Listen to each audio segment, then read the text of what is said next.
chers téléspectateurs, bien-aimés dans les Seigneurs, bienvenue dans 2 Timothée 3,16. Votre émission, notre émission, où nous scrutons les Écritures, nous pénétrons pour chercher la vie, chercher la vérité. Nous allons commencer par une brève prière. Te bénissons, tendre Père, Dieu d'Abraham, d'Isaac et de Jacob, de cette opportunité que tu nous accordes pour que nous puissions parler de ta part. Que toi seul tu nous inspires, Père éternel, pour que tout ce que nous dirons glorifie ton Saint-Nom et contribue à la joie et au bonheur de tes enfants. Père, attire l'attention de tes enfants, au nom de Jésus. Amen. Amen. Bien-aimés dans le Seigneur, nous allons continuer avec notre sujet sur la vie. Et aujourd'hui, nous allons parler de la vie éternelle. C'est quoi la vie éternelle? Nous avons montré la fois passée comment est-ce que l'homme doit voir la vie. La vie, elle est dans la parole. Mais quelle est la parole? Comment différencier la parole qui a la vie et la parole qui n'a pas la vie, bien-aimé dans le Seigneur? C'est que si la parole n'a pas la vie, c'est une parole qui doit mener à la mort, qui doit mener à la ruine, qui doit mener à la perdition. C'est que nous vous disons bien maintenant que non, ceux qui nous suivent apprêtent leur Bible, leur bloc-notes et de quoi écrire. On voudrait bien que vous puissiez réagir comme le juif de Bérée, qui écoutait la parole de Dieu avec beaucoup d'empressement. Nous sommes dans le livre de Actes des Apôtres, chapitre 17, verset 11. Acte 17, verset 11. Acte 17, 11. Oui. Ces Juifs avaient des sentiments plus nobles que ceux de Thessalonique. Ils reçurent la parole avec beaucoup d'empressement et ils examinaient chaque jour les Écritures pour voir si ce qu'on leur disait était exact. On dit que le juif de Bérée avait des sentiments plus nobles que ceux de Thessalonique. Ils ont reçu la parole de Dieu avec beaucoup d'empressement. Et on dit, ils examinaient chaque jour les Écritures. Bien-aimés dans le Seigneur, est-ce que vous avez le temps de méditer sur la Bible? Parce que, vous savez, il faudrait que vous ayez une discipline personnelle, bien-aimés dans le Seigneur. Le bonheur, votre bonheur en dépend. Votre succès en dépend. Nous allons voir le livre de Josué, Josué 1, verset 8. Josué, chapitre 1, le 8e verset. Josué 1, 8. Oui. Que ce livre de la loi ne s'éloigne point de ta bouche. Médite-le jour et nuit, pour agir fidèlement selon tout ce qui est écrit. Car c'est alors que tu auras du succès dans tes entreprises, c'est alors que tu réussiras. On nous dit que ce livre de la loi, ce livre de la loi ne doit pas être loin de ta bouche, bien-aimé dans le Seigneur.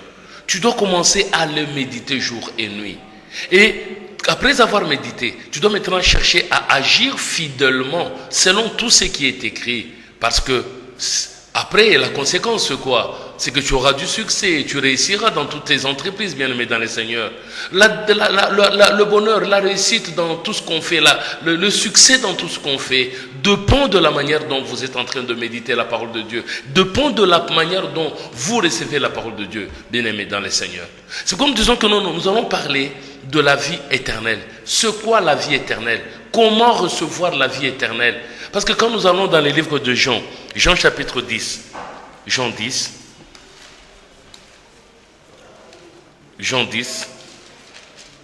commencez par le verset 14.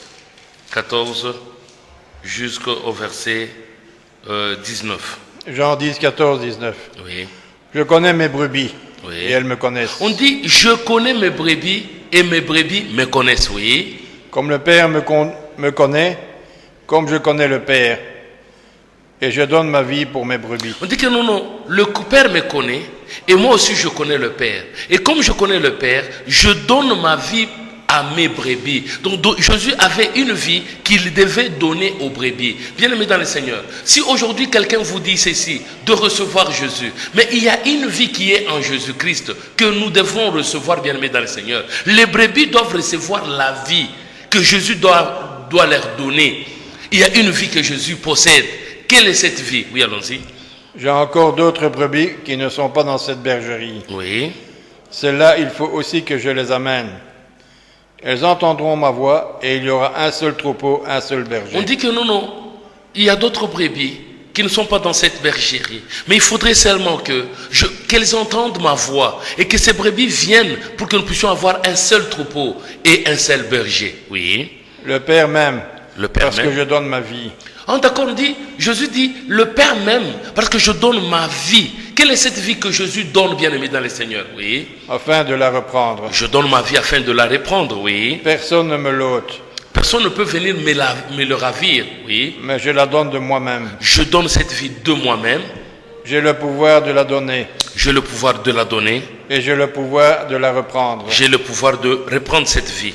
Tel est l'ordre que j'ai reçu de mon Père. Donc Jésus a reçu un ordre. Cet ordre est de donner la vie et de la reprendre, bien aimé dans le Seigneur. C'est quoi cette vie que Jésus donne afin de la reprendre? Oui.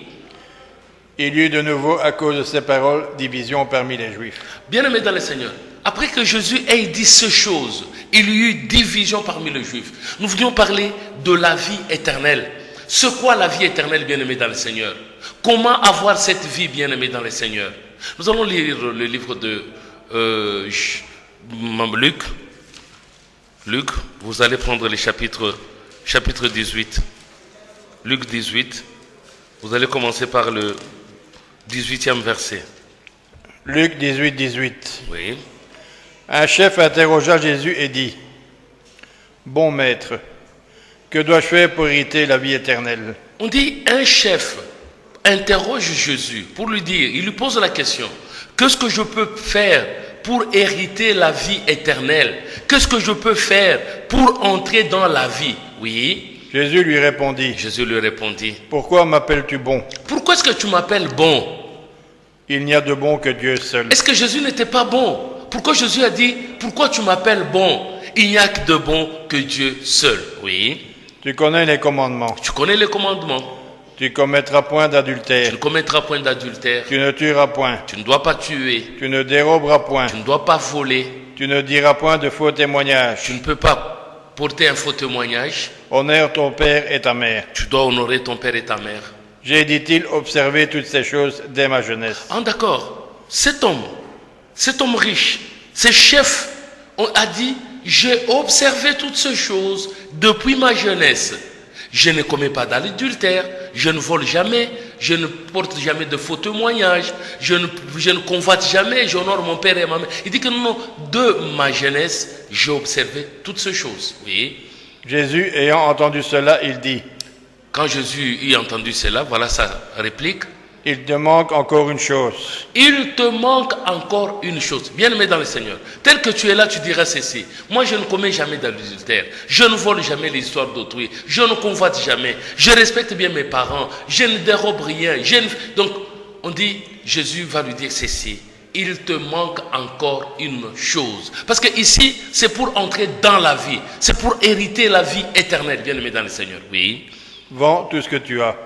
Oui. Distribue-le aux pauvres, et tu auras un trésor dans les cieux. Puis viens et suis-moi. Voilà maintenant, Jésus va dire ceci à cet homme-là qui avait tout observé. Il dit, mais il te manque encore quelque chose. Va vendre ce que tu possèdes, ce que tu auras vendu, l'argent que tu auras. Distribue cet argent aux pauvres et tu auras un trésor dans le cieux. Puis viens et suis-moi. Bien-aimés dans le Seigneur, tel que vous êtes là, qu'est-ce que vous avez? Ici, Jésus vous demande, parce que nous parlons de la vie éternelle. La fois passée, nous avons parlé un peu de la mort et nous avons montré comment est-ce qu'un parmi les disciples de Jésus, un a dit à Jésus ceci. Il dit, est-ce que tu ne peux pas me permettre, avant que je ne te suive, que j'aille enterrer mon père qui est mort? Jésus va lui dire ceci, laisse le mort enterrer leur mort. Toi, viens et suis-moi. Bien-aimés dans le Seigneur, posons-nous la question. Quelle est la question qu'il faut se poser? C'est de savoir, qu'est-ce qui te manque toi pour entrer dans la vie? Est-ce que tu peux accepter de vendre ce que tu possèdes? Par exemple, tu possèdes une maison. Peux-tu accepter de vendre la maison et de donner le revenu, le prix aux pauvres? Bien-aimés dans le Seigneur. Parce que nous allons demander, pendant que nous sommes en train de prêcher, à notre frère Moreau de nous balancer. Nous continuons la prédication. Ce qu'a été les obsèques de notre sœur qui nous a quittés. Bien-aimé dans le Seigneur, on dit, il te manque encore une chose. Qu'est-ce qui te manque? Il dit, vends ce que tu possèdes. Qu'est-ce que toi tu possèdes? Tu possèdes peut-être une voiture, tu possèdes des téléphones, tu possèdes des laptops, tu as peut-être une entreprise. Mais Jésus te dit, vends ce que tu possèdes et donne ça aux pauvres. Tu auras un trésor dans le ciel. Oui, allons-y. Car il est plus facile à un chameau de passer par le trou d'une aiguille. Oui, non, reprenez. Il te manque quelque chose, oui. Jésus, voyant qu'il était devenu tout triste, dit, Jésus, voyant que non, cet homme était devenu tout triste, dit, qu'il est difficile à ceux qui sont riches, Il qui est ont des difficile richesses, d'entrer dans le royaume à de ceux Dieu. qui sont riches d'entrer dans le royaume. C'est que entrer dans la vie, mais la vie, quand vous avez la vie éternelle, vous aurez accès au royaume céleste. Vous aurez accès à la vie éternelle, bien-aimés dans le Seigneur. On dit ceci, cet homme-là, quand il a entendu ça, il était il est parti tout triste. Il n'a plus continué à poser des questions. Pourquoi? Parce que le bien que lui possédait, quels sont les biens qu'il possédait, bien-aimé dans le Seigneur, qu'il ne pouvait pas accepter de vendre? Aujourd'hui, toi aussi, si tu veux entrer dans la vie, qu'est-ce qui te manque pour entrer dans la vie, bien-aimé dans le Seigneur? On dit que cet homme-là est parti tout triste, car il avait beaucoup de biens. Oui, allons-y. Car il est plus facile à un chameau de passer par le trou d'une aiguille On dit il est plus facile à un chameau de passer par le trou d'une aiguille, oui, qu'à un riche d'entrer dans le royaume qu'à de Dieu. un riche d'entrer dans le royaume céleste. Nous allons demander à Papa Moreau, pendant que nous prêchons, que ça peut passer. Oui, donc cet homme-là était riche. Mais pourquoi cet homme-là a refusé de vendre ce qu'il possédait? Pour qu'il puisse avoir la vie éternelle. Oui, allons-y. Oui, Ceux qui l'écoutaient dire oui. et qui peut être sauvé. Alors, on pose la question, qui peut être sauvé? Donc là, nous montrons un peu les observiers de Dieu qui ne les sont pas de leur nature. C'est que vous serviez d'autres dieux, bien aimés dans le Seigneur. Oui. Mais à présent À présent, que vous avez connu Dieu, ou plutôt que vous avez été connu de Dieu, bien aimés dans le Seigneur, il faudrait que vous fassiez un effort. Est-ce que vous connaissez Dieu? Si vous connaissez Dieu, est-ce que Dieu vous connaît? C'est ça la question. Est-ce que Dieu vous connaît? Parce qu'on dit que non, autrefois vous connaissiez, vous adoriez, vous serviez des dieux qui ne sont pas de leur nature. C'était des dieux étrangers. Mais maintenant que vous avez connu Dieu et que Dieu vous connaît, est-ce que Dieu vous connaît? Ça, c'est une question qu'il faut se poser. Comment faire pour être reconnu de Dieu? Oui, allons-y. Oui. comment retournez-vous à ces faibles et pauvres principes élémentaires Comment est-ce que vous retournez à de faibles principes, à des principes rudimentaires, oui? auxquels vous vouliez vous asservir encore? Vous voulez vous asservir à ces principes? Vous observez les jours, les mois, les temps, les années. On dit vous observez les jours, vous observez les années, vous observez les jours, oui. Je crains d'avoir inutilement travaillé pour vous. Bien-aimés dans le Seigneur, nous voudrions montrer que il faudrait que l'homme cherche à être dans le chemin qui lui doit lui donner la vie, bien-aimé dans le Seigneur. Comment est ce chemin? Parce que Jésus a dit, il y a deux chemins. Il y a le chemin resserré, il y a le chemin qui est large. Mais on dit que le chemin large, qui est spacieux, mène à la perdition. C'est pour dire que non, toute parole n'est pas la parole de vie. On peut lire dans la Bible, on peut prendre des versets bibliques, bien aimés dans le Seigneur. Mais est-ce que ce que vous lisez, la façon dont vous mettez en pratique, est-ce que vous êtes dans la vie ou bien vous êtes dans la perdition? Vous pouvez prêcher, vous pouvez prophétiser, mais le travail que vous êtes en train de faire, c'est un travail inutile parce que, en fin de compte, il vous dira ceci: je ne vous ai jamais connu. Que faire pour être connu, bien-aimé dans le Seigneur? Qu'est-ce que vous devrez faire pour être connu par le Seigneur? Nous allons partir dans le livre de 1 Jean, chapitre 1. 1 Jean 1, 1 Jean, chapitre 1, 1 jusqu'à 3. 1 Jean 1, 1, 3. Ce qui était dès le commencement, On dit ce qui était dès le commencement, ce que nous avons entendu, c'est ce que nous avons entendu, ce que nous avons vu de nos yeux, c'est ce que nous avons vu de nos yeux, ce que nous avons contemplé c'est ce que nous avons contemplé. et que vos mains ont touché concernant la parole de On vie. dit ce que nous avons touché concernant la parole de vie. Oui. Et la vie a été manifestée On dit la vie a été manifestée, et nous l'avons vue nous l'avons vue, et nous lui rendons témoignage. nous lui rendons témoignage, Et nous nous annonçons la vie éternelle nous vous annonçons la vie éternelle, qui est auprès du Père cette vie qui était auprès du Père, et qui nous a été manifestée. qui nous a été manifestée.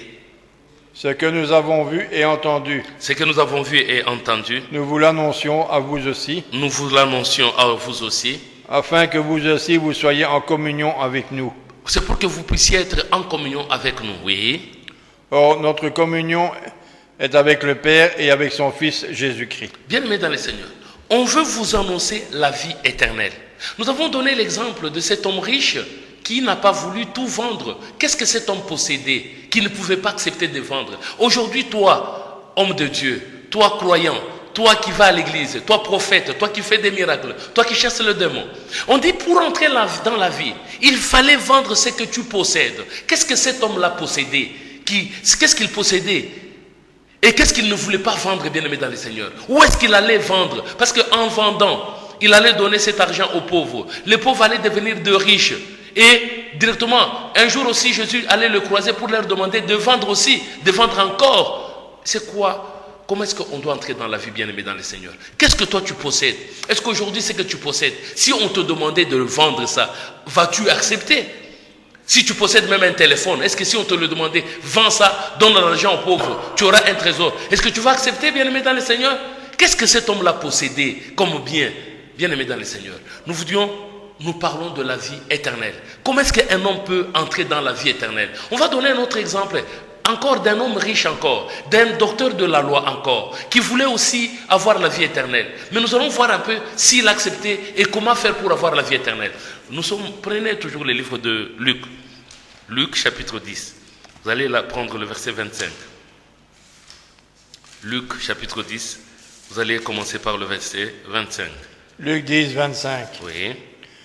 Un docteur de la loi se leva et dit à Jésus pour l'éprouver. On dit il y avait un docteur de la loi qui est venu voir Jésus et va lui poser des questions pour lui tendre de pièges, pour l'éprouver. Oui. Maître, que dois-je faire pour hériter de la vie éternelle? Qu'est-ce que je dois faire pour hériter la vie éternelle? Bien-aimé dans le Seigneur, tous ces gens-là, c'est un docteur de la loi. Ça peut être aujourd'hui un archibishop, ça peut être un prophète des nations, ça peut être vraiment un homme selon le cœur de Dieu. Mais on dit cet homme-là va se présenter pour poser la question à Jésus. Qu'est-ce que je peux faire pour hériter la vie éternelle? Et qu'est-ce que Jésus va lui dire? Jésus lui dit, qu'est-il écrit dans la loi? Qu'est-il écrit dans la loi? Qu'est-ce qui est écrit dans la loi, bien-aimé dans le Seigneur? Qui lis-tu? Qu'est-ce que tu lis? Ça veut dire que non, la loi est là, bien-aimé dans le Seigneur. Mais qu'est-ce que tu lis? Qu'est-ce qui est écrit dans la loi? C'est qu'il y a la loi, il y a quelque chose qui est dans la loi. Nous avons l'écriture, il y a quelque chose qui est dans l'écriture. Qu'est-ce qu'il y a dans l'écriture, bien-aimé dans le Seigneur? C'est qu'on a dit que toute écriture est inspirée de Dieu. C'est ça même l'intitulé de notre émission, 2 Timothée 3,16. On dit toute écriture est inspirée de Dieu. L'inspiration. Est-ce que quand vous lisez les écritures, vous découvrez l'inspiration qui est dedans? Vous découvrez ce qui est caché dans l'écriture? On dit, qu'est-il écrit dans la loi? Qui lis-tu? Qu'est-ce que tu y lis? Oui. Il répondit. Tu aimeras le Seigneur ton Dieu. Tu aimeras le Seigneur ton Dieu. De tout ton cœur. De tout ton cœur. De toute ton âme. De toute ton âme. De toute ta force. De toute ta force. Et de toute ta pensée. De toute ta pensée. Et ton prochain comme toi-même. Et tu aimeras ton prochain comme toi-même. Tu as bien répondu, lui dit Jésus. C'est ce que Jésus va lui dire. Tu as bien répondu. Fais cela et tu vivras. Va faire ce que tu viens de dire et tu vivras. Ah, d'accord. C'est que la vie dépend de l'amour de Dieu. La vie dépend aussi de l'amour du prochain. Comment est-ce qu'on peut aimer Dieu? Comment est-ce qu'on peut aimer son prochain? Bien aimé dans le Seigneur. Parce que cet homme à qui on a demandé de vendre ce qu'il possédait pour donner aux pauvres, il a refusé. Aujourd'hui, est-ce que toi tu peux accepter de vendre même une partie de tes richesses pour donner aux pauvres? Bien aimé dans le Seigneur. Mais là, Jésus ne lui a pas dit de vendre une partie. Il lui a dit, vends tout ce que tu possèdes. Donne-le, vends ce que tu possèdes. Prends la monnaie, prends ce que tu auras et donne-le aux pauvres. Et tu auras un trésor dans le lieu céleste. Mais est-ce qu'aujourd'hui, bien aimé dans le Seigneur, pouvons-nous accepter? Celui-ci aussi, Jésus va lui dire ceci. Qu'est-ce qui est écrit dans la loi? Qui y lis-tu? Qu'est-ce que tu y lis? Il a dit non. Tu aimeras le Seigneur ton Dieu de tout ton cœur, de toute ta pensée, de toute ton âme, de toute ta force. Et tu aimeras ton prochain comme toi-même. Et Jésus va lui dire, fais cela et tu y auras la vie, tu vivras. Oui. Mais lui, voulant se justifier, dit à Jésus. Lui, comme il voulait se justifier, voilà ce qu'il va dire à Jésus. Et qui est mon prochain? Qui est mon prochain? Bien-aimé dans le Seigneur, posez-vous la question. On dit, le docteur de la loi, un spécialiste de la loi, quelqu'un qui connaissait bien manipuler la loi, c'était un enseignant de la loi. Mais il va poser la question à Jésus, qui est mon prochain? Toi aussi pose-toi la question, qui est ton prochain? Tu as des gens à qui tu n'adresses pas la parole. Il y a des gens que tu dis non, vraiment, s'il faut entrer dans l'enfer, je vais y aller, mais à celui-ci, non, je ne peux pas lui pardonner. Bien-aimé dans le Seigneur, qui est ton prochain? Parce qu'on dit, tu aimeras ton prochain comme toi-même. Lui aussi, cet homme-là pose la question à Jésus, qui est mon prochain? Oui, allons-y. Jésus reprit la parole et dit, Jésus va prendre la parole et dit, un homme descendait de Jérusalem à Jéricho. on dit, il y a un homme qui a quitté Jérusalem et il allait à Jéricho. Oui. Il tomba au milieu des brigands qui le dépouillèrent. On dit que cet homme-là, qui a quitté Jérusalem et qui allait à Jéricho, bien aimé dans le Seigneur, Jéricho, je pense bien même, il y a même des chansons, Bouka, Bouka, Bouka, Jéricho, Bouka, Jéricho. Donc, on doit détruire Jéricho. Cet homme va quitter Jérusalem pour aller à Jéricho. Qu'est-ce qui se passe à Jérusalem? Et qu'est-ce qui se passe à Jéricho? Je sais bien que du temps de Josué, on avait dit, malheur, maudit soit celui qui va rebâtir le mur de Jéricho. Mais cet homme ici, il quitte Jérusalem pour aller à Jéricho. Oui, allons-y. Le chargèrent de coups. On dit que cet homme-là, qui a quitté Jérusalem, il descendait à Jéricho, il va croiser des brigands. Les brigands vont le rouer de coups, les brigands vont le tabasser. Ils vont, donc nous pouvons dire que les brigands aujourd'hui sont des koulouna. Donc, qui ont croisé cet homme-là, ils l'ont roué de coups, oui. Et le laissant à demi-mort. On a laissé cet homme-là demi-mort. Donc, c'était quelqu'un qui était déjà à l'agonie. On l'a laissé là demi-mort. Oui, allons-y. Un sacrificateur qui fortuitement descendait par le même chemin. On dit un sacrificateur qui fortuitement passait par le même chemin. Oui. Ayant vu cet homme, passa outre. Cet homme, vous imaginez, un homme de Dieu, un sacrificateur, il arrive là, il voit cet homme-là qui est demi-mort. Il regarde, oh, mais qu'est-ce que fait cet homme ici? Cet homme ici qui a quitté Jérusalem, qui descend à Jéricho. Mais cet homme ici, parce que cet homme-là, je ne sais pas s'il avait entendu la parole de Jésus. Revenons un peu pour voir un peu la parole de Jésus. Qu'est-ce que Jésus avait promis à ses disciples? Il avait dit quoi? Que les gens quittent Jérusalem pour descendre à Jéricho. Voyez un peu dans les livres de Actes des Apôtres. Actes des Apôtres, chapitre 1. Actes des Apôtres, chapitre 1. Qu'est-ce que Jésus a dit à ses apôtres? Actes des Apôtres 1. Commencez par le 3e verset. Actes des Apôtres 1, 3. Oui. Après qu'il eut souffert, Oui. il leur apparut vivant. On dit qu'après que Jésus ait souffert, Jésus est apparu vivant. Et leur en donna plusieurs preuves. Il va commencer à donner plusieurs preuves. Se montrant à eux pendant 40 jours. À ses disciples pendant 40 jours, oui. Et parlant des choses qui concernent le royaume de Dieu. Il leur parlait de choses qui concernent le royaume de Dieu. Bien-aimés dans le Seigneur, chaque fois que nous allons dans des églises, on nous parle de choses qui concernent le royaume de Dieu, ou bien on nous parle de l'élévation, on nous parle de la bénédiction, on nous parle de comment est-ce que nous allons voyager, on nous parle de comment est-ce que nous allons nous marier, on parle de comment est-ce que nous allons commencer à manger 4 fois. On nous parle de quoi, bien-aimés? Comment est-ce qu'on aura la promotion, comment on aura la maternité? Est-ce qu'on nous parle de ça ou bien on nous parle du royaume de Dieu? Parce qu'on dit que non, Jésus leur parlait des choses qui concernent le royaume de Dieu. Oui. Comme il se trouvait avec eux, il leur recommanda de ne pas s'éloigner de Jérusalem. Ah, d'accord. Comme il était avec eux, Jésus leur a recommandé de ne pas s'éloigner de Jérusalem. Un enfant de Dieu ne peut pas quitter Jérusalem. Mais cet homme ici, lui, il a quitté Jérusalem. On dit de ne pas s'éloigner de Jérusalem. Oui, de faire quoi? Mais d'attendre ce que le Père avait promis. D'attendre ce que le Père avait promis.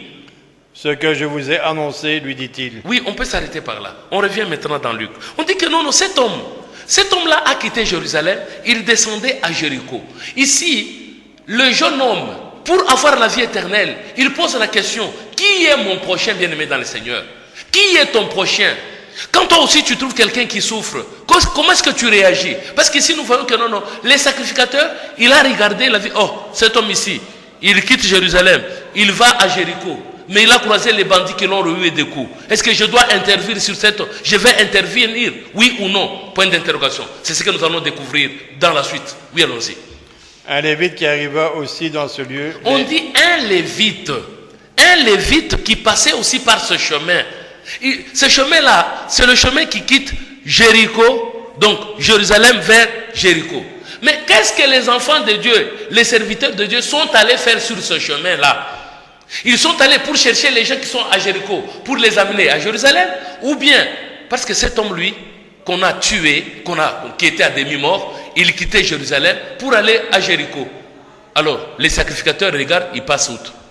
Le Lévite, beaucoup de gens, des serviteurs de Dieu se disent Lévites. On dit le Lévite aussi est passé par là et il est passé aussi outre. Oui, allons-y.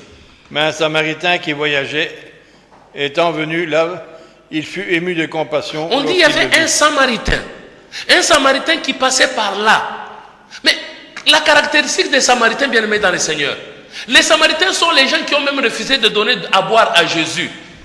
Il y a un Samaritain qui passait par ce chemin-là. On dit que ces Samaritains voient l'homme qui était déjà demi-mort. Quand il regarde cet homme-là, qu'est-ce que le Samaritain a fait, bien aimé dans le Seigneur? Oui. Il s'approcha et banda ses plaies. Les Samaritains, quand il arrive, il commence par bander les plaies de cet homme-là. Oui. En y versant de l'huile et du vin. Bien aimé dans le Seigneur, toi tu as une plaie. Si on verse de l'huile dans la plaie, est-ce que ça va guérir? Vous connaissez bien une plaie où on t'a donné des coups, on t'a roué des coups. On vient avec de l'huile, on verse dans la plaie. Après avoir versé de l'huile, on verse du vin. Donc dans l'ancien temps, pour soigner les plaies, on soignait avec de l'huile. Est-ce que l'huile peut soigner une plaie? Ou bien c'est le vin? Oui, allons-y. Puis il le mit sur sa propre monture. Cet homme-là, les Samaritains, la caractéristique des Samaritains, la femme samaritaine a refusé à donner de l'eau à Jésus. Les Samaritains ont refusé même de donner un logement. Quand ils ont vu que Jésus allait vers Jérusalem, ils ont refusé de donner les logements. Mais on dit que c'est cet homme-là qui aura pitié de cet homme qui venait de Jérusalem vers Jéricho. Oui. Il le conduisit à une hôtellerie et prit soin de lui. Il va conduire cet homme à l'hôtellerie. Bien aimé dans le Seigneur, rappelez-vous que le Seigneur Jésus-Christ n'a pas pu avoir une place à l'hôtellerie. À la naissance de Jésus, Jésus n'a pas eu une place à l'hôtel. Mais cet homme-là, le Samaritain, va prendre l'homme qui était demi-mort. Il va verser d'abord de l'huile dans ses plaies. Il va verser du vin dans ses plaies. Il bande les plaies. Il prend cet homme-là, il l'amène à l'hôtel.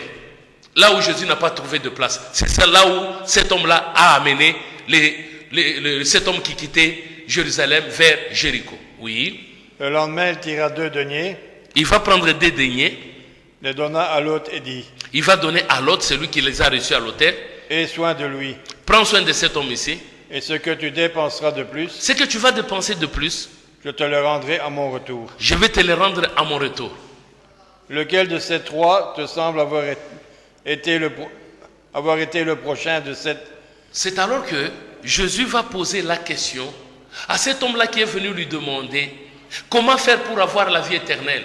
Il pose la question maintenant, lesquels parmi les 3 personnes-là est le prochain de cet homme-là qu'on avait roué de coups? Oui. De celui qui était tombé au milieu des brigands. Oui. C'est celui qui a exercé la miséricorde envers lui, répondit le docteur de la loi. Le docteur de la loi va dire, celui qui a usé de miséricorde, en fait, qui a usé la miséricorde envers cet homme-là qui était tombé entre les mains de brigands? Bien aimé dans le Seigneur, je pense bien qu'il y a beaucoup de gens, à partir de ça, qui ont dit, ce monsieur-là, qui a secouru, est devenu le bon Samaritain. C'est pourquoi même il y a d'autres même livres où on dit la parabole du bon Samaritain. Posez-vous des questions. Un Samaritain peut-il devenir bon? Ça, c'est une question qu'il faut se poser. Et qui est le prochain de cet homme-là qu'on avait roué de coups, bien aimé dans le Seigneur? Toi, aujourd'hui, quand tu trouves quelqu'un qui quitte Jérusalem, qui descend à Jéricho, tu peux l'aider ou bien tu peux le laisser comme ça. Nous sommes en train de parler de la vie éternelle. Bien aimé dans le Seigneur, c'est quoi la vie éternelle? Je pense bien que nous allons continuer avec le débat sur cet homme ici et nous allons ouvrir le téléphone même prochainement pour savoir qui était celui qui a usé des miséricordes. C'est les sacrificateurs, c'est le Lévite ou bien c'est les Samaritains qui prend quelqu'un sur sa monture, il l'amène à l'hôtel, il paye même ce qu'il faudrait. Nous allons voir, bien aimé dans le Seigneur, comment entrer dans la vie éternelle. C'est quoi la vie éternelle? Quand nous parlons de la vie, comment être vivant? La vie qui est en Dieu, c'est quel genre de vie? Le livre de Jean, chapitre 5. Jean 5, nous sommes presque à la fin. Je pense bien, Papa Moreau est en train de nous faire signe qu'il nous reste encore 5 petites minutes pour parler de la vie. Et je vais demander à Papa Moreau d'accepter de tout vendre. Est-ce qu'il va accepter de tout vendre pour entrer dans la vie? J'ai dit même à Papa Nzinga qui est là, est-ce que Papa Nzinga va accepter de tout vendre? Papa Jacques, vous allez accepter de tout ce que vous possédez là pour avoir dans la vie? Vous allez accepter? Je me pose la question. Oui, allons-y. Nous sommes dans le livre de Jean, chapitre 5. Vous allez commencer par le verset 20. Jean 5, 20. Jusqu'au verset 28. Car le Père aime le Fils. Le Père aime le Fils. Et lui montre tout ce qu'il a fait. Il lui montre tout ce qu'il fait, oui. Et lui montrera des œuvres plus grandes que celles-ci. Il va lui montrer les œuvres plus grandes que celles-ci. Afin que vous soyez dans l'étonnement. C'est pour que vous soyez dans l'étonnement. Car comme le Père ressuscite les morts et donne la vie. Comme le Père ressuscite les morts et donne la vie. Ainsi le Fils donne la vie à qui il veut. On dit le Fils donne la vie à qui il veut. Pour donner la vie, Jésus ne donne pas la vie à n'importe qui. Vous êtes voleur, menteur, escroc, tout ça, et vous pensez que Jésus va vous donner la vie. Non, on dit il donne la vie à qui il veut. Mais comment est cette vie? Oui, allons-y. Le Père ne juge personne. Le Père ne juge personne. Mais il a remis tout jugement au Fils. Il donne le jugement au Fils. Afin que tous honorent le Fils. C'est pour que tous honorent le Fils. Comme il honore le Père. Comme ils honorent le Père. Celui qui n'honore pas le Fils n'honore pas le Père qui l'a envoyé. Celui qui n'honore pas le Fils n'honore pas le Père qui l'a envoyé. En vérité, je vous le dis. En vérité, je vous le dis. Celui qui écoute ma parole. Celui qui écoute ma parole. Et qui croit à celui qui m'a envoyé. Et qui croit en celui qui m'a envoyé. A la vie éternelle. Il a la vie éternelle. Il ne vient point en jugement. Il ne vient point en jugement. Mais il est passé de la mort à la vie. On dit, quand vous croyez, vous devrez passer de la mort à la vie. Est-ce que vous allez mourir pour arriver à la vie? Ou bien, pendant que vous êtes vivant, vous passez de la mort à la vie?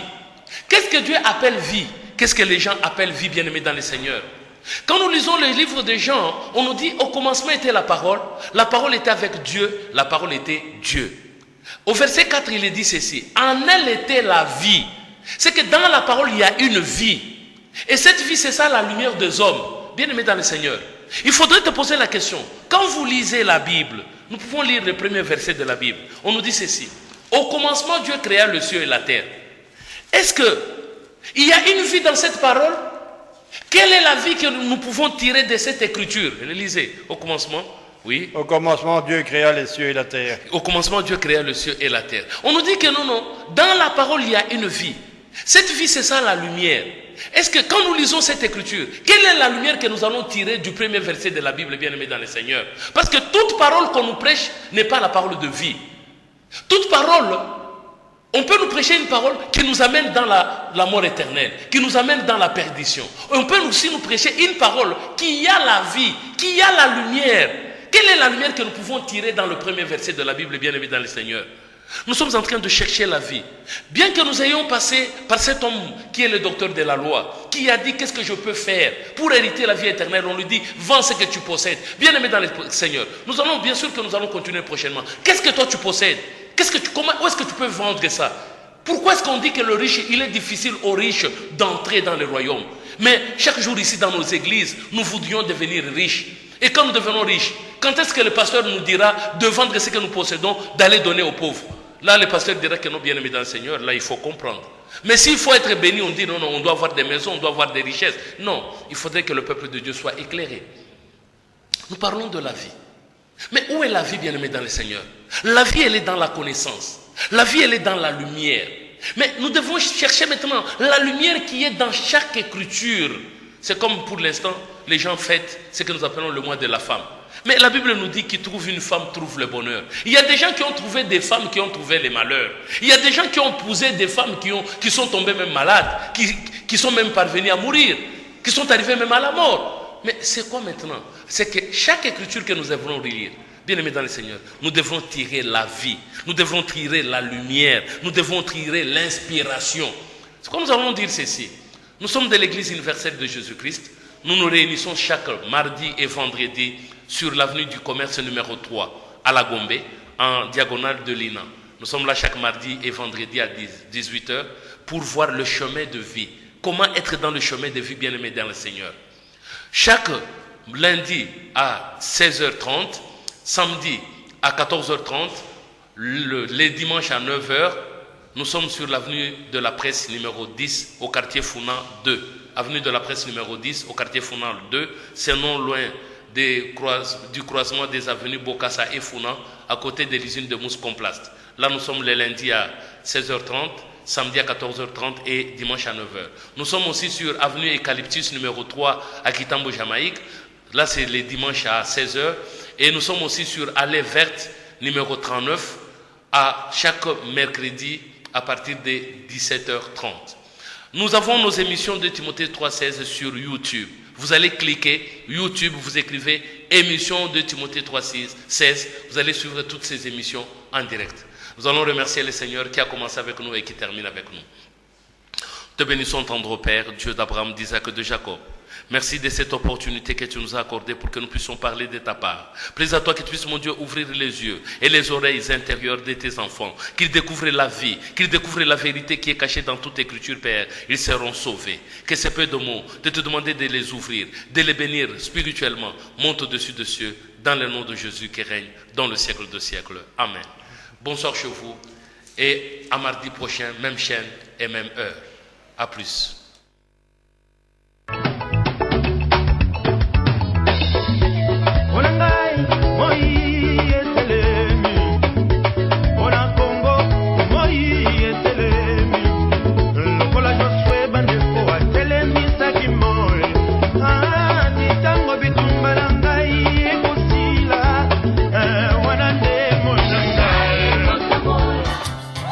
Contenu